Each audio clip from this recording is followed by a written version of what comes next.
All right, guys, so today we're going to do the assembly of the Hoseoka mid-century modern black 2-drawer end table or nightstand. They have this nice manual here which will guide us through how to do the install. So first, I'm going to get all my hardware out of this box here. I have all my pieces laid out on the table here.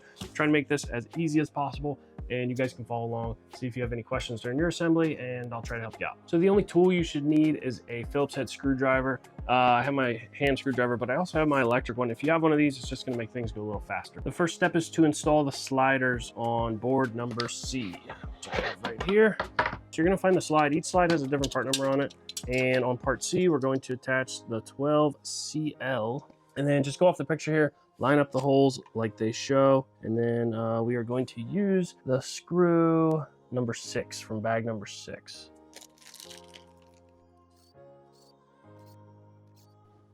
All right, so I got my 2 brackets on to part C. Now I'm going to take part D and do the same thing. All right, so I got that one attached there. Now we're moving on to step number 2. Step number 2 is pretty easy. We're just going to take 2 dowel pins for each board, and then there's 2 holes on the top here. You can see in the picture. We're just going to slide those dowel pins in, and then we're going to take 2 of part number 2, which are these fancy screws that have this weird little plastic part on them, and then we're going to screw these in to the 2 holes. I'm sorry, there's 3 on here, into the 3 different holes like they show on the pictures. So every time I'm doing this, I'm just lining my board up the same way it shows on the directions, so I can see which holes, because these boards have a bunch of different holes in them. Just makes it a little easier to figure out where, and then you can kind of go off the pictures and try to figure out where to locate things, because a lot of these parts are lefts and rights, so you need to pay attention. You know, like this board has a rounded corner here, so obviously that's a big deal where you put that. So, all right, so that's board C. Now we get D, and we're going to do the same thing. We are going to find part E, take 2 wooden pegs, again, slide them into the hole on the end, like here. All right, those wooden pegs are just to help you line up with things later. So now we're going to take board number A, letter A, and it shows 4 more wood pegs here. I think that's the last of the pegs. It seems like they're sending 1 extra of each part. All right, now these go into the ends here. And now we're going to take part E that we just put our wooden pegs into, and we are going to slide that up and match that up there, just like that. Now these holes here, which we're going to use for something else later, it's showing in the picture that these are facing outwards. Make sure you have those outward. Then we're going to take 2 screws, which are the number 4 screws, and screw down through the 2 holes on top that are countersunk, right here and right here. And that's going to permanently attach board A to board E. And if you are using an electric screw gun, be very careful. Be very careful to not over tighten it. These are designed to be tightened with a hand screw gun, and these have way more power than your hand would, obviously, so don't strip out your screws. You'll be regretting that later. All right, step 4. Now we're going to take part A, C, and D and assemble them all together. Okay, like this. Now these are going to slide together. So A is stepped back here, like that. See, it's not perfectly lined up. There's a pocket here. I'll do the same thing for this. That's going to slip in just like that.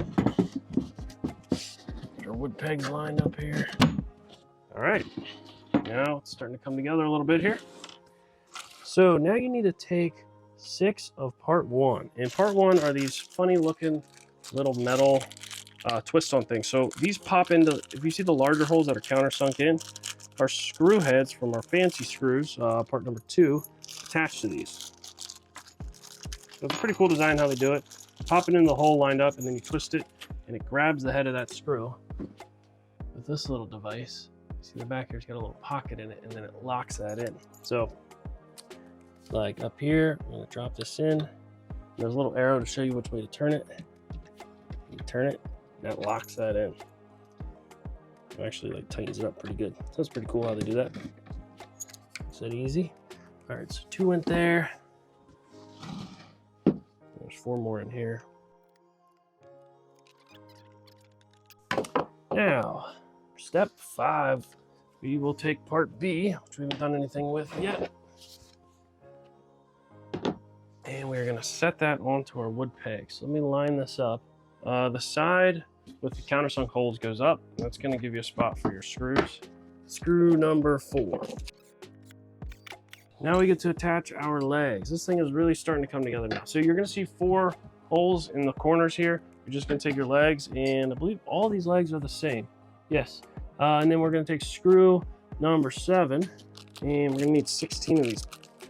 That's how we attach our legs.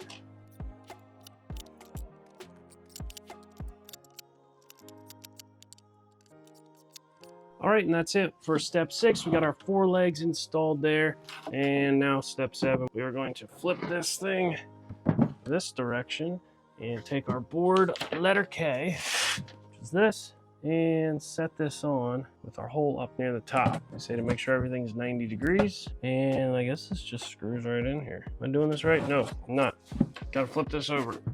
This needs to screw on the back. That was the front. So make sure you have the side with the bare wood edges showing here. Now we're gonna line this up and use screw number 8.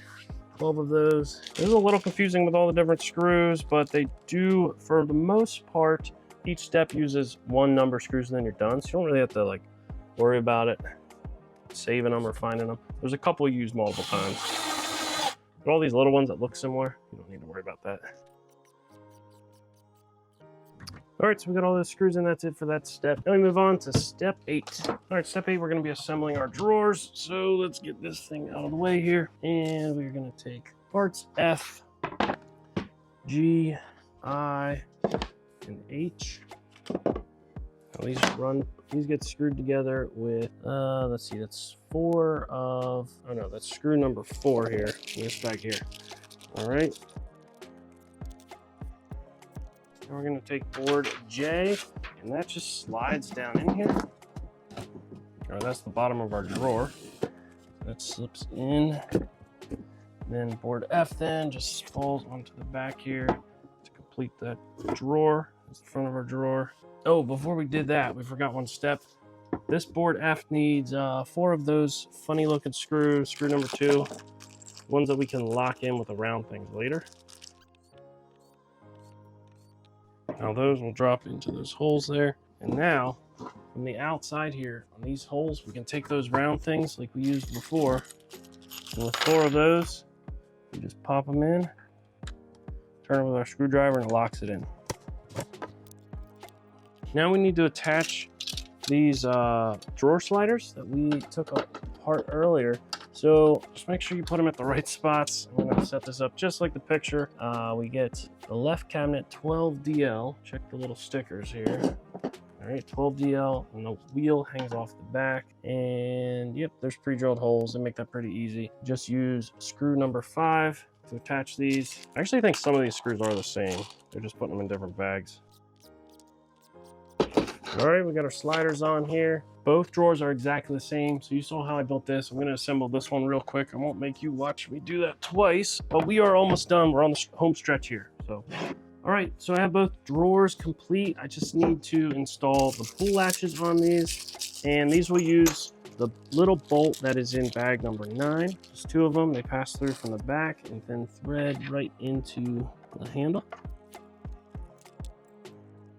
All right, so we got the 2 handles on here. What else do we have? So, okay, so we're gonna install our little power strip, which is a really cool feature that comes on this end table, that it has this built-in power strip so you can charge your devices on it. All right, so we're just gonna flip this up here, and pretty simple. You just drop your cord down behind here and you pass it out the hole in the back here. And you can take that over to an outlet somewhere. And you got this nice plug here on the top, keep everything charged, and that just takes 2 screws. Screw number 5, and then we just screw that down in. And that looks really good. It's black, so you barely even notice it up there. Now we need to install our drawers. They're pretty easy to install. You just gonna set the wheels on top of the other ones, tilt it a little, and they slide right in like that. So that's it. We are done. It's complete. You can see it here. Looks really nice. And the drawers slide right out. They work really well. So that's the assembly of this. It took me 35 minutes. So not bad. Definitely goes faster with an electric drill, but you could do it with a hand drill if you wanted to, or a hand screwdriver. So I hope you found this video helpful. Thanks for watching.